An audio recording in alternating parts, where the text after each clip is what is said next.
gambarnya mungkin agak kecil ya. Mau menjelaskan tentang gambar besar ya. Gambar besar. Karena sampai sekarang ya beberapa bulan kita membaca dari kitab Kejadian sampai kitab Rut ya, kitab Rut. Itu maka kita harus mengerti sekarang posisi kita di mana. Jadi nanti menuju kemana itu kita harus mengerti. Jadi Adam di ini sejarah dunia ya, sejarah dunia zaman dulu, kemudian ya sekarang. Jadi zaman dulu Adam jatuh ke dalam dosa, kemudian dihancurkan dunia ini ya. Itu ada janji sama Nuh, itu namanya perjanjian Nuh. Tapi Tuhan memanggil Abraham ya, keturunan ke-20 ya dari Adam, dari Nuh keturunan ke-10 itu Abraham dipanggil, kemudian memberi janji ya kepada Abraham, perjanjian Abraham. Kemudian mereka keluar ya, keluar dari Mesir, kitab Keluaran ya, kitab Keluaran di Gunung Sinai mengatakan perjanjian sama Musa dan bangsa Israel, Musa dan bangsa Israel di Gunung Sinai. Jadi itu namanya perjanjian Musa ya. Jadi semua perjanjian tadi ya, Allah mengikat perjanjian kehidupan sama manusia. Jadi setiap zaman ada janji ya, kepada Nuh, kepada Abraham, kepada Musa. Jadi sampai segini ya kita belajar. Jadi perjanjian Musa khususnya ada dua hal ya, tentang bait suci. Bait suci. Bait suci itu ruangnya, tempatnya ya, tempatnya untuk menyatakan kekudusan Allah. Kemudian aturan hukuman Allah itu hukum Taurat ya, hukum Taurat. Hukum Taurat itu mungkin secara garis besar hari Sabat, makanan itu boleh atau tidak boleh, itu sunat. Itu tiga hal yang ini besar ya, khususnya untuk orang Yahudi. Kemudian 7 hari raya, itu waktunya. Waktunya 1 tahun mereka merayakan 7 hari raya. Waktunya, ruangnya. Jadi melalui prinsip ini ya, mereka bisa mendekati Allah dan menyembah Allah, bisa disertai oleh Allah. Tetapi kemudian nanti ya perjanjian Daud, ini sekarang kita mau belajar melalui kitab Samuel dan kitab Raja-Raja. Perjanjian Daud ini juga dilanjutkan seperti perjanjian sebelumnya. Kemudian tapi mereka gagal ya menepati perjanjian Allah, sehingga dibuang ke Babel, Sebelum dibuang ke Babel, banyak nubuat dari banyak nabi, Yeremia, Yesaya berteriak-teriak ya, biar bertobat. Tetapi mereka berkeras hati ya, sehingga tidak bertobat. Tetapi ada janji juga akan dipulihkan suatu hari nanti. Akhirnya pada zaman Zerubabel ya, 70 tahun di Babel, kemudian mereka keluar lagi dari Babel. Itu keluaran yang kedua. Keluaran yang pertama keluar dari Mesir. Kemudian keluaran yang kedua keluar dari Mesir. Kemudian mereka membangun bait suci Zerubabel ya. Zerubabel, bait suci yang kedua ya, kedua. Tetapi ini pun gagal. Sehingga selama 400 tahun ya, sesudah kitab Maleakhi tidak ada nubuat firman-Nya. Akhirnya Yesus datang, Yesus menyatakan perjanjian baru. Perjanjian baru. Melalui perjanjian baru itu kerajaan Allah itu datang. Jadi dulu di Taman Eden ya, Taman Eden itu Allah dan Adam langsung berbicara.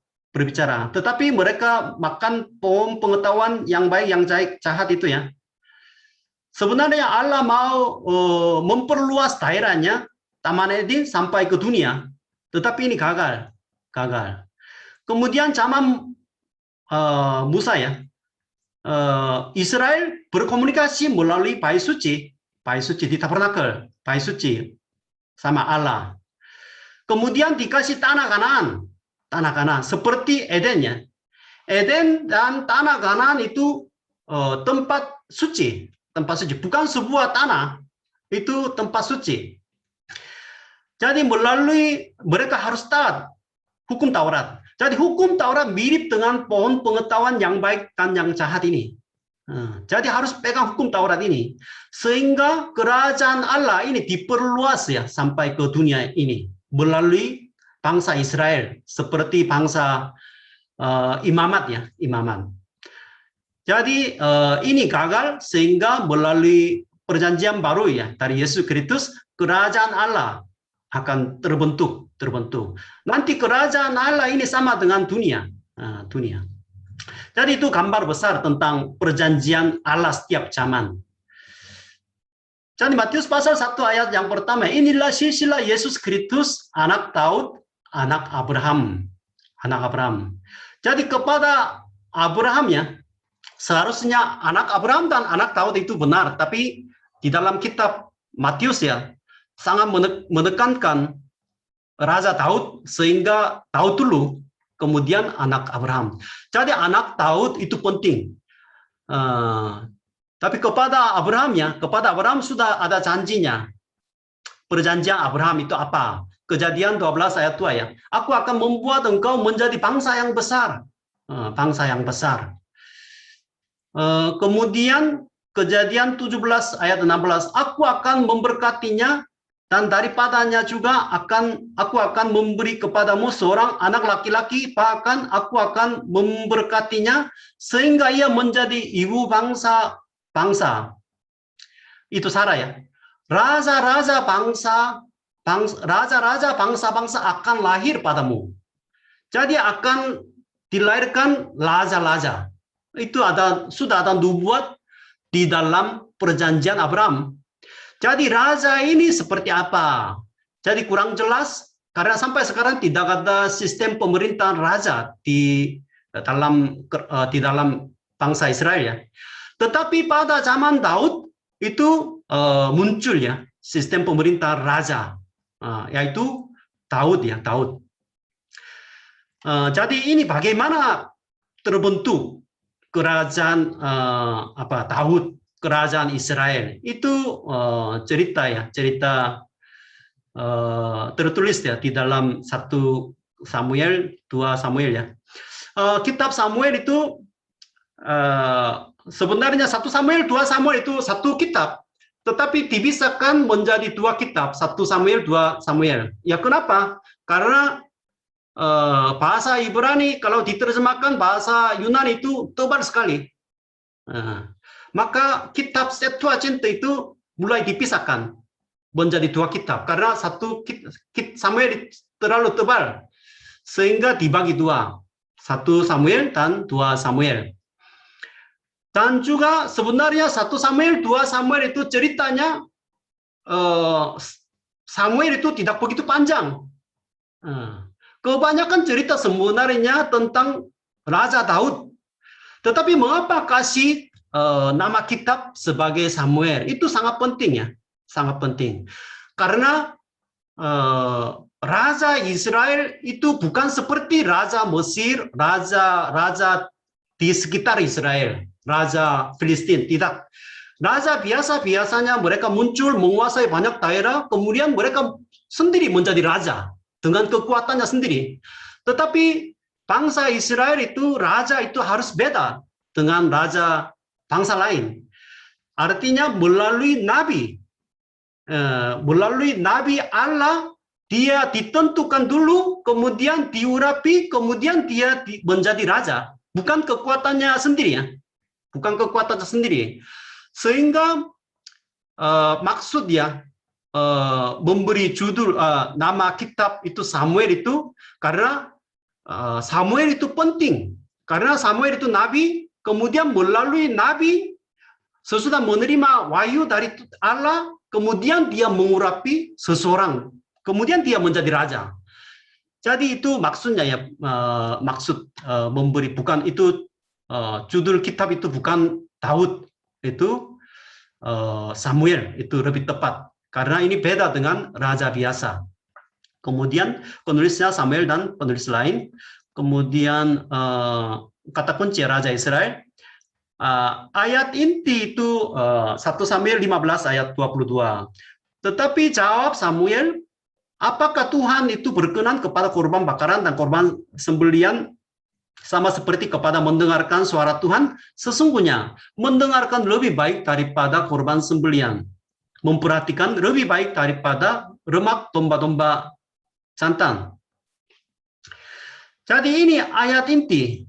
Jadi mengapa ini ayat inti? Karena Raja Israel itu syarat yang paling penting itu dia bukan memberi korban bakarannya, bukan hanya ibadah saja, tapi yang lebih penting dia harus mendengarkan lebih baik, memperhatikan suara Tuhan, taat kepada Tuhan. Itu syarat yang paling penting sebagai Raja Israel. Sehingga ini ayat inti ya di dalam 1 Samuel. Jadi melalui ayat inti ini ya, penulis ini mau membandingkan dua raja.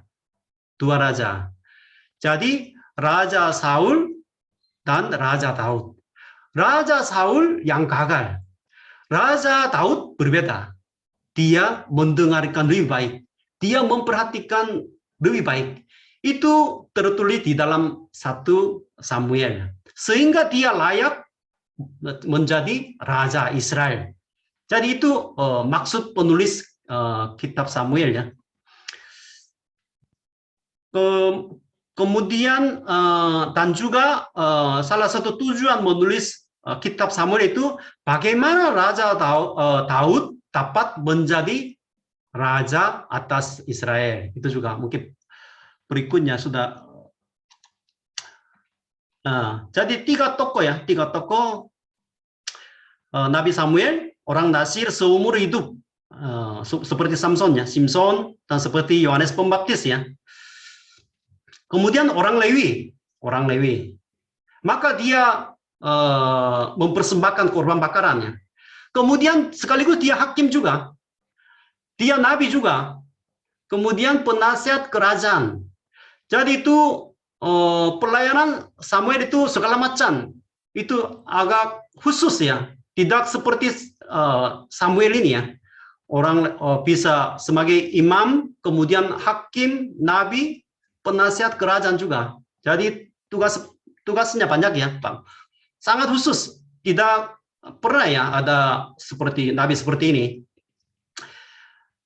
Kemudian Raja Saulus itu berasal dari mana? Itu pentingnya, orang Gibea.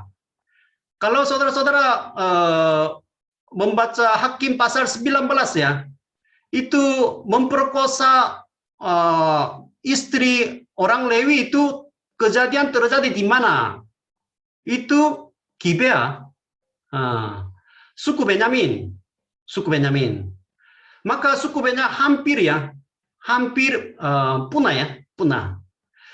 Jadi penulis kitab Hakim dan penulis kitab Samuel ini tidak suka sama orang Gibea dan suku Benyamin. Sama dengan penulis Hakim juga sama ya. Karena orang Gibea itu terjadi ya kejahatan pada hakim-hakim. Di sana Raja Saul lahir. Apalagi dia suku Benyamin yang memberontakkan sama 11 suku ya. Jadi itu ya cerita latar belakang ya. Maka dia pasti akan gagal itu. Jadi Eli juga imam besar gagal. Nanti Rasul Paulus ya, Rasul Paulus Saulus itu juga suku Benyamin ya, perjanjian baru suku Benyamin, sehingga dia mengambil nama dari Raja Saul ya, sehingga dia Saulus ya sebelum mengubahkan nama baru ya. Kemudian Raja Daud. Jadi Raja Daud itu ada nenek moyang berkebangsaan Moab, Rut ya. Kemarin baca kitab Rut ya. kita belajar bagaimana Daud lahir. Jadi nenek moyang mereka salah satu itu orang Moab. Itu menjadi halangan. Masyarakat bersungut-sungut. Dia raja atas Israel, tetapi nenek moyang itu salah satu itu namanya Rut, orang Moab, orang kafir. Bagaimana layak sebagai raja Israel?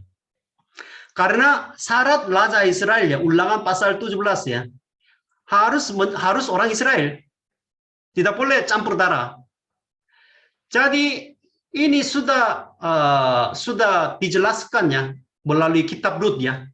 Semua terjadi secara resmi di depan pintu gerbang. Itu maksud kitab Rut ya. Kemudian Bethlehem, dia lahir di Bethlehem seperti Yesus Kristus. Kemudian suku Yehuda juga. Kemudian rakyat biasa, orang biasa. Apalagi anak yang ke-8, bukan anak sulung. Jadi banyak masyarakat ya itu bingung. Bagaimana mungkin dia menjadi raja atas bangsa Israel? Sama sekali semua itu statusnya tidak sesuai dengan raja, keturunan raja. Itu bukan. Jadi kemudian tidak pernah membunuh raja. Banyak orang bersungut-sungut. Oh, katanya Raja Daud membunuh Raja Saul. Itu ada banyak kabar ya. Tapi kalau membaca 1 Samuel bagian belakangnya, dia tidak pernah membunuh raja. Kemudian pemazmur, pemusik, kemudian akhirnya dia menjadi contoh semua raja Israel masa depan. Gambar raja yang ideal itu yaitu nubuat tentang anak Daud, yaitu Yesus Kristus ya, Raja Mesias. Jadi itu penting ya, penting. Jadi kita harus memahami cerita latar belakangnya.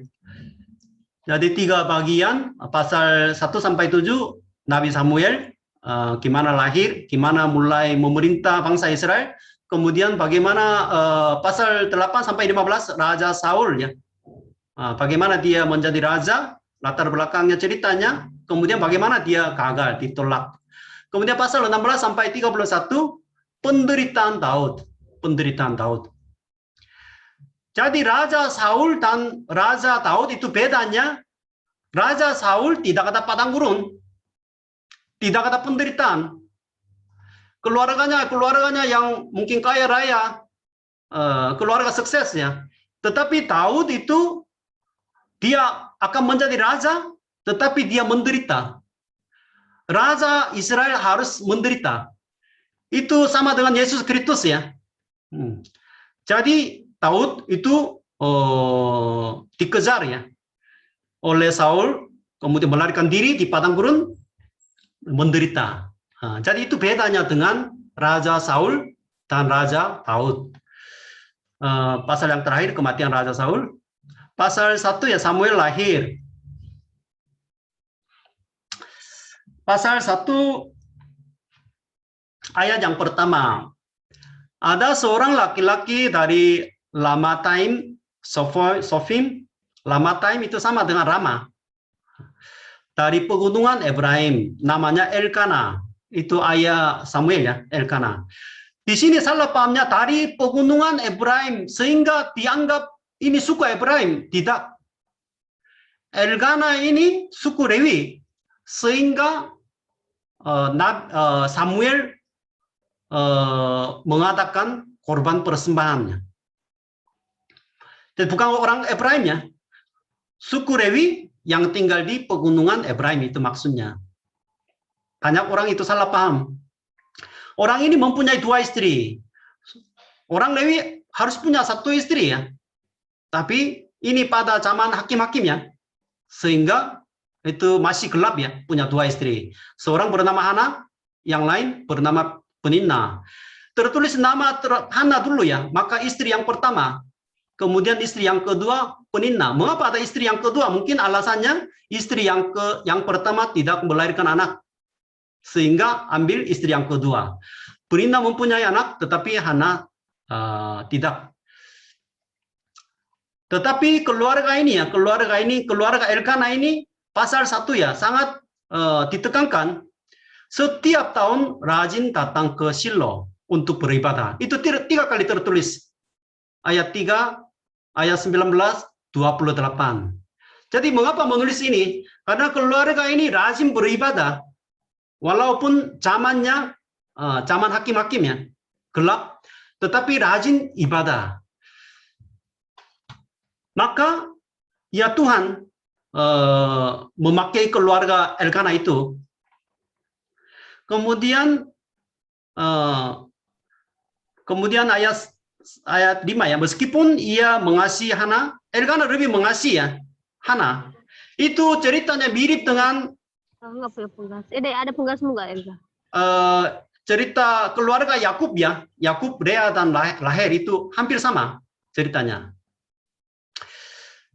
Jadi dia Elkanah lebih mengasihi Hana, ia memberikan kepada Hana hanya 1 bagian. Sebab Tuhan telah menutup kandungannya. Tuhan yang menutup kandungannya ya. Sebab Tuhan telah menutup kandungannya. Jadi Elkanah memberikan kepada Hana hanya 1 bagian. Sebenarnya ini salah tafsirkan. Banyak ya orang Indonesia, pendeta Indonesia juga setuju.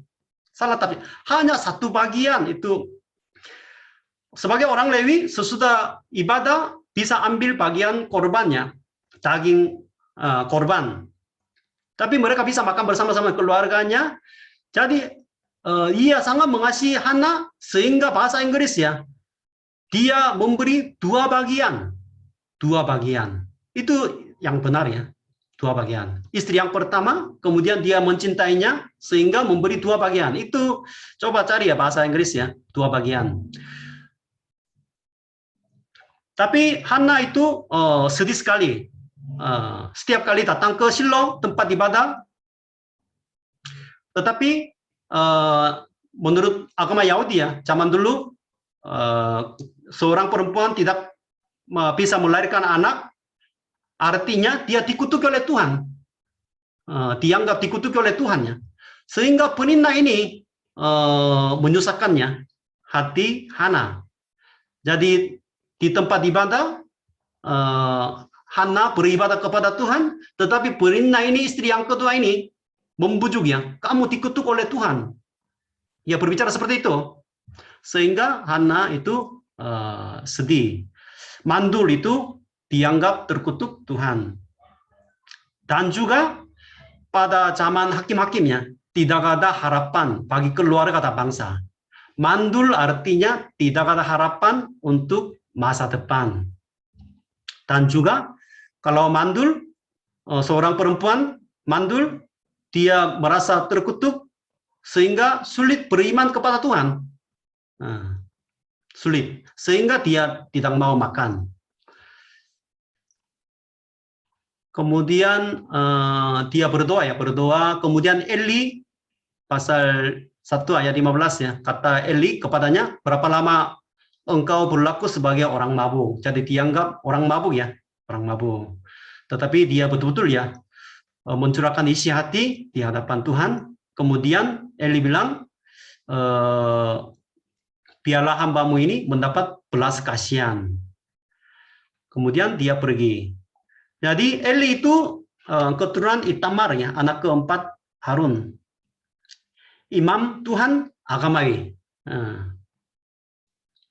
Karena zaman hakim-hakimnya, dia hanya melakukan kegiatan agamawi di Bait Suci di Salomo ya. Dia selalu duduk di kursi. Waktu meninggal pun dia duduk di kursi. Jadi ini kursi itu artinya apa? Tempat otoritas ya, tempat otoritas. Nanti dia jatuh dari kursi. Sehingga artinya dia tidak memerintah, tidak melaksanakan tugasnya. Itu arti ya, arti. Dia duduk di kursi. Jadi kursi ini akan diganti dengan orang yang lain. Itu Samuel ya. Dia gagal mendidik anak-anaknya.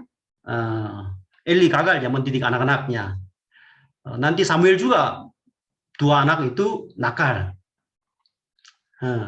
Jadi Eli keluarga ini, karena ini mungkin masa zaman hakim-hakimnya, sehingga sulit mendidik anak-anak mereka. Hana itu keluarga Hana dan keluarga Eli itu sangat dibandingkannya. Tetapi Hana itu memanggil nama Tuhan semesta alam. Itu pertama kali tertulis di dalam Alkitab.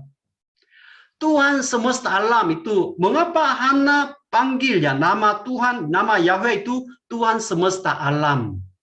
Itu artinya itu Yahweh Tsebaot, Allah yang memerintah semuanya. Semua bangsa, semua alam semesta, semuanya. Jadi itu menunjukkannya iman Hana kepada Tuhan. Sehingga dia mau berdasar ya, menyerahkan anaknya kepada Tuhan. Jadi iman Eli dan iman Hana itu sangat dibandingkan. Mendapat belas kasihan itu ya. Belas kasihan itu hampir sama dengan ucapannya Hana. Kemudian Tuhan ingat melahirkan anak namanya Samuel. Jadi nama Samuel itu penting, itu inti ya. Kitab Samuel juga. Aku telah meminta daripada Tuhan. Jadi Raja Israel atau bangsa Israel harus meminta semuanya kepada Tuhan. Itu penting ya. Zaman itu. Raja juga harus meminta, mendengarkan suaranya. Jadi itu nama Samuel itu penting ya. Penting. Kemudian setelah perempuan itu menyapi anaknya 3 tahun ya, sesudah 3 tahun. Dibawanya lah dia dengan seekor lembu jantan yang berumur 3 tahun. Di sini berumur 3 tahun juga bisa, tapi tafsiran yang lain 3 ekor. 3 ekor juga bisa. Sebenarnya 3 ekor lebih tepat. Karena artinya bilangan 15 ayat 8 itu syaratnya untuk memberi anak sebagai nazir, itu 1 ekor sudah cukup. Tetapi dia membawa 3. Itu juga 1 epat tepung, sebuyung anggur. Itu artinya membawa banyak persembahan. Itu artinya 3 kali lipat. Jadi Hana membawa banyak persembahan. Kemudian mendapatkan persetujuan dari suami ya. Bilangan 30 ayat 6 sampai 15. Bernasar itu aturannya, kalau seorang istri bernasar harus ada setujuannya dari suaminya. Jadi Elkana juga setuju. Jadi orang Nasar masih kecil, sekitar 3 tahun umurnya, tetapi sudah mulai di bait suci. Jadi sampai sekarang orang Israel ya, di Israel sekarang kalau anak berumur 3 tahun biasanya dipotong rambut ya, mengatakan pesta sampai sekarang. Tradisi Yahudi ya. Jadi mengapa menulis sejak kecil? Karena di dalam Alkitab jarang seperti Nabi Samuel. Berumur 3 tahun baru dititip di bait suci, jarang. Itu mengapa menulis seperti ini?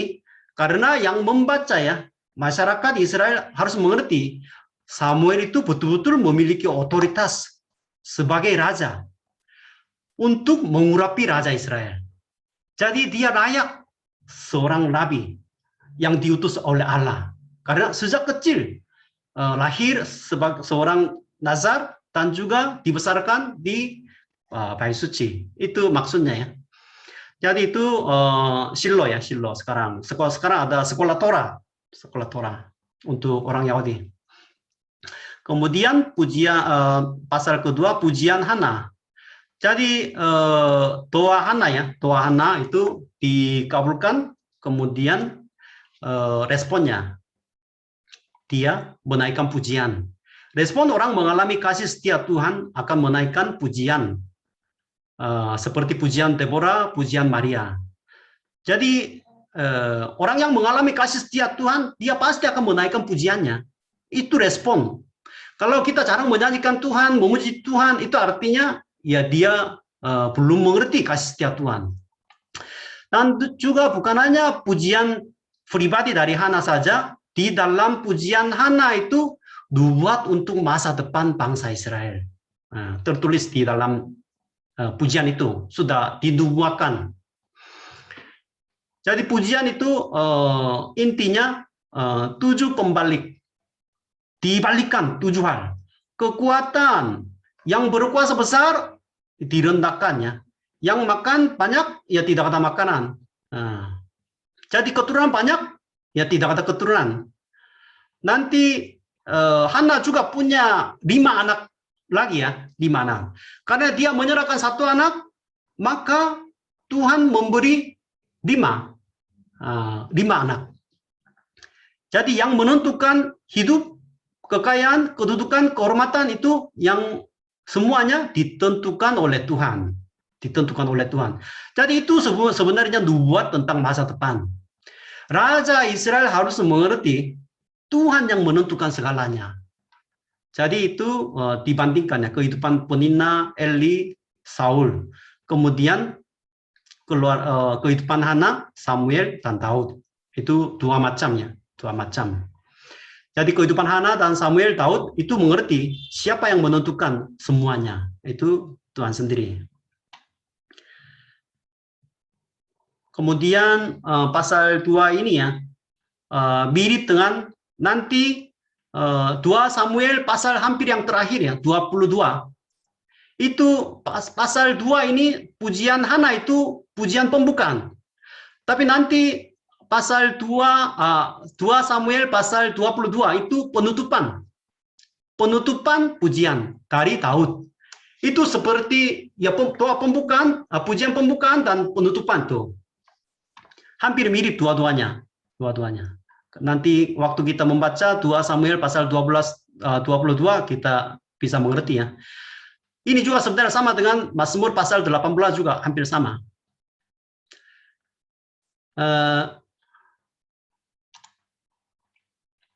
Kemudian anak-anak Eli ya, itu orang Drusilla ya, berdosa. Mereka mencuri korban bakaran, bagian korban, kemudian tidur sama pelayan perempuan kemah pertemuan, ya melanggar hukum Taurat artinya.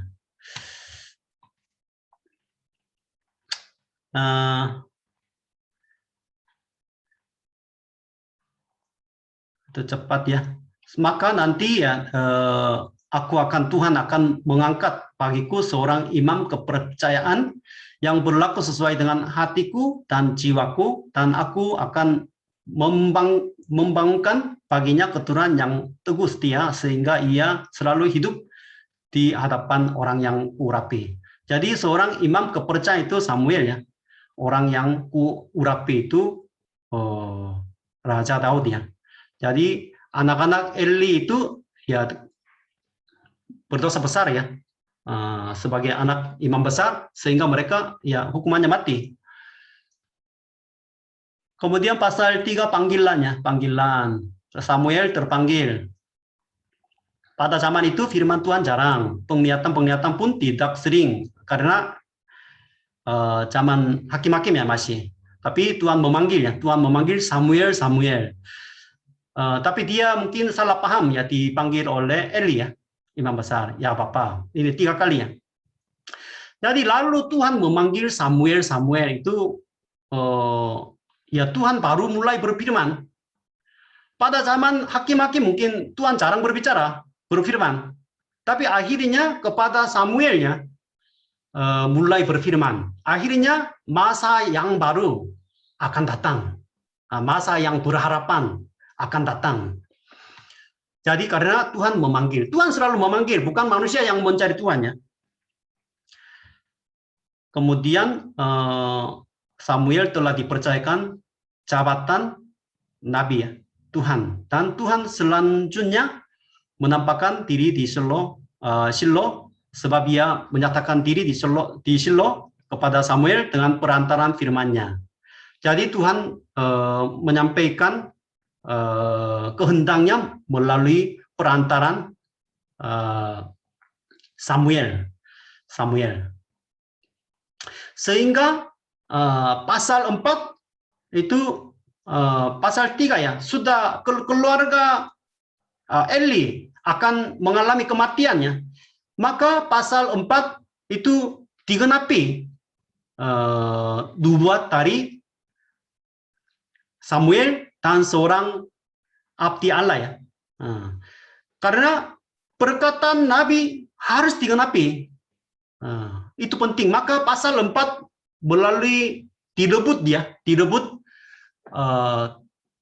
tabut Allah, Eli dan kedua anak mati, itu artinya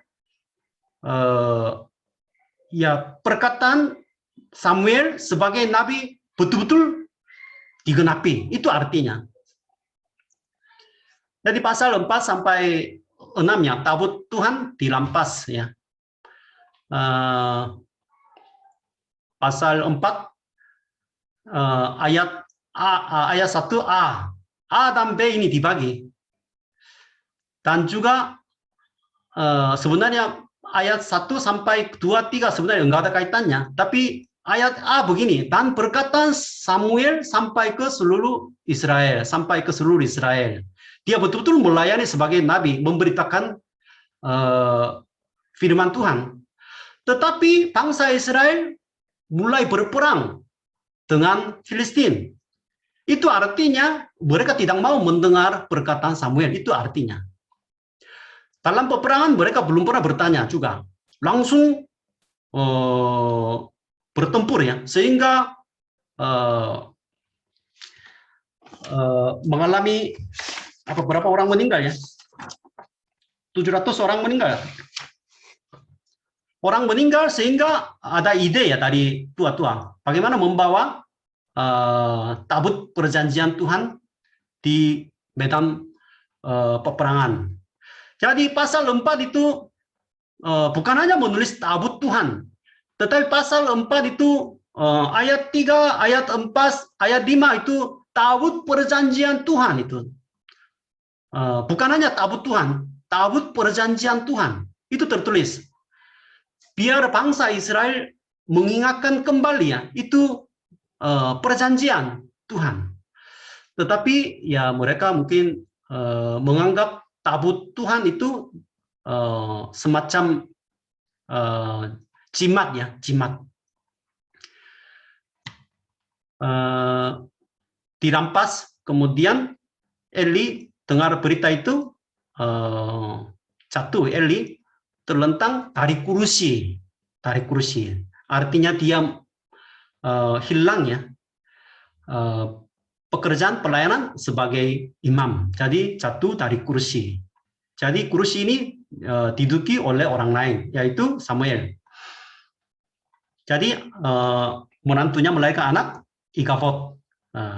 Kemuliaan Allah sudah lenyapnya dari Israel.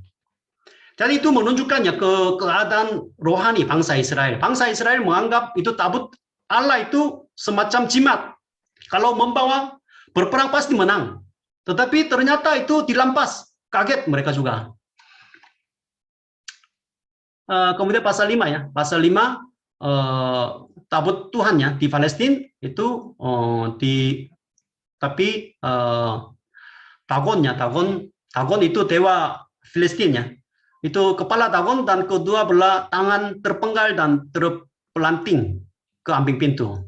Jadi itu artinya kepala Dagon dan kedua belah tangan terpenggal dan terpelanting, itu artinya dewa Palestina itu tidak ada kekuatan di hadapan Tuhan. Itu artinya.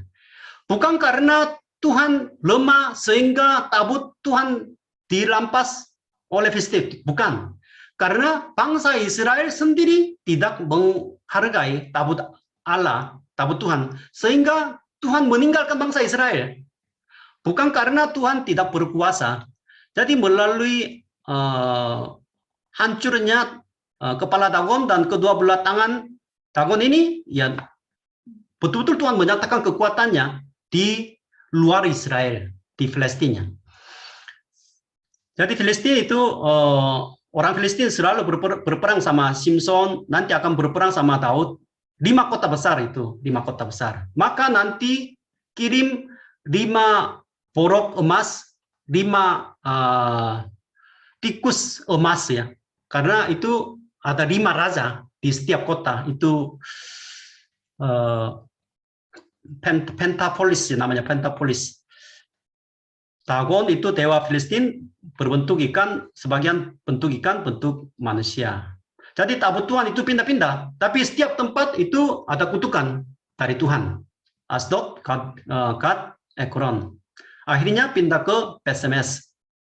Karena Betsemes itu ada orang Lewi. Jadi tangan Allah yang menekan dengan berat. Itu tertulis ya, tangan Allah. Walaupun Tuhan itu tabut Tuhan dilepas, kemudian dipindah ke luar negeri, tetapi tangan Tuhan tetap berkuasa. Itu maksudnya ya. Jadi di sini ya pindahnya dari Shilo, Ebenezer, kemudian pindah terus ya. Kalau mereka orang Filistin berpikir kalau pindah ke tempat baru, ya enggak ada masalah, tapi tetap ada kutukannya, porok, sehingga akhirnya kirim ke Betsemes. Jadi itu dewa itu Dagon ya, Dagon itu seperti ini.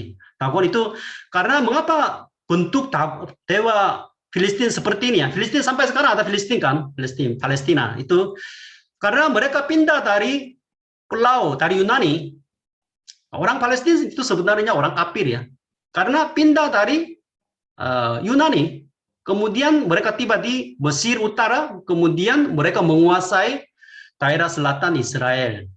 Karena mereka seringnya berlayar di laut, sehingga mereka membuat dewa bentuknya seperti ini ya, bentuknya seperti ini. Jadi itu kalau ke Starbucks ya, Starbucks kalau ada bentuk seperti ini juga salah satu dewi ya, Dewi Siren itu. Ini juga sebenarnya ikan. Kalau di laut berbahaya ada suaranya. Itu maka kalau di ambulans ya ada siren itu namanya Dewi Siren itu kalau ke Starbucks ya. Itu semacam. Kemudian ayat pasal hari ini ya. Jadi mereka membuat ya untuk membujuk hati Tuhan, itu mereka mungkin tidak mengerti ya yang sesungguhnya, sehingga mereka seperti ini, 5 porok emas dan 5 tikus. Karena porok itu berasal dari tikus, sehingga coba mereka membuat 5. Itu 1 raja, itu 1 porok, seperti itu. Kemudian mereka sendiri bilang itu raja Israel, raja Palestina, mengapa kamu berkeras hati? Sama seperti orang Mesir dan Firaun berkeras hati. Karena mereka sudah mendengar ya cerita keluaran bangsa Israel, sehingga mereka takut. Kemudian salah satu cara ya untuk mengirim tabut Allah ke Betsemes itu pakai dua lembu ya, kedua lembu. Tetapi 2 ekor lembu yang menyusui itu penting ya, menyusui. Jadi anak lembu itu tetap di Filistin. Kemudian hanya 2 lembu ini membawa tabut Allah ke Israel. Jadi apa yang akan terjadi? Lembu pasti rindu ya anaknya karena masih memberi susu. Sehingga dia kalau kedua lembu ini kembali ke Filistin, kutukan ini terjadi kebetulan. Kalau langsung ke arah Betsemes, ke tanah Israel, itu artinya kehendak Tuhan. Tetapi pasal 6 ayat 12 ya, kedua lembu itu langsung ke Betsemes, ke Israel. Itu artinya kutukan itu bukan kebetulan, itu semua dari Tuhan, semesta alam. Jadi artinya bangsa Israel tidak mengerti apa arti tabut Allah, dan juga orang Palestina juga belum sadar. Tetapi ciptaan Allah itu kedua lembu ini, mereka tahu harus pindah kemana. Tabut Allah harus kembali ke tempat yang cocok, itu tanah Israel, bukan di Palestina. Seperti kita kalau malam pulang ke rumah, ya itu tabut Allah juga harus pulang ke Israel. Jadi itu hari ini kita belajar mungkin lumayan panjang ya. Jadi melalui pelajaran hari ini ya, kita bisa belajar beberapa hal melalui doa Hana ya, tua Hana. Kita selalu mengalami ya banyak masalah dan kekurangan ya seperti keluarga Elkanah ya, keluarganya mungkin antara keluarga mungkin bertengkar masalah sehingga ya hancur ya hati kita. Tetapi melalui satu keluarga yang rajin beribadah kepada Tuhan itu sejarah bangsa Israel mulai berubah. Itu yang pentingnya. Sejarah itu berubah bukan melalui kejadian yang besar-besar ya, tapi melalui satu keluarga ya, seperti keluarga Naomi, keluarga sederhana itu melahirkan Raja Israel, seperti Maria dan itu Yosef ya. Jadi itu melalui keluarga Elkanah, Hana ini yang rajin beribadah, sejarah bangsa Israel mulai berubah. Jadi kita juga sebagai orang Kristennya banyak masalah kita miliki, hadapi. Tetapi melalui iman kita ya beribadah kepada Tuhan, saudara-saudara harus mengubah nasib keluarga saudara-saudara, melahirkan keluarga baru di dalam Tuhan Yesus Kristus ya. Itu kita bisa belajar ya seperti pujian Hana ya, Hana.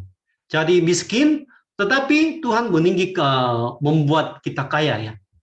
Dulu posisinya rendah, tidak ada seperti kehidupannya mandul, tidak ada hasilnya, tetapi Tuhan membuat kita diperkayakan.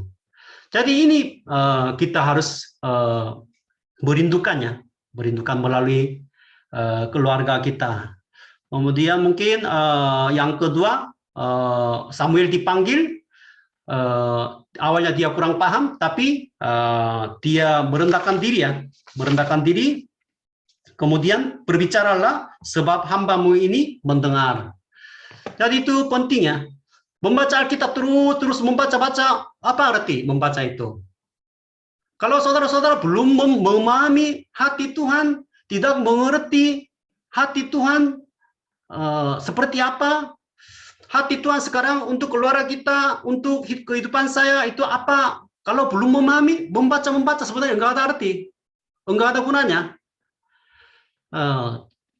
Jadi setiap hari kita mendengar suara Tuhan untuk pribadi kita, untuk keluarga kita, untuk bangsa kita, dengan rendah hati ya, berbicaralah sebab hambamu ini mendengar.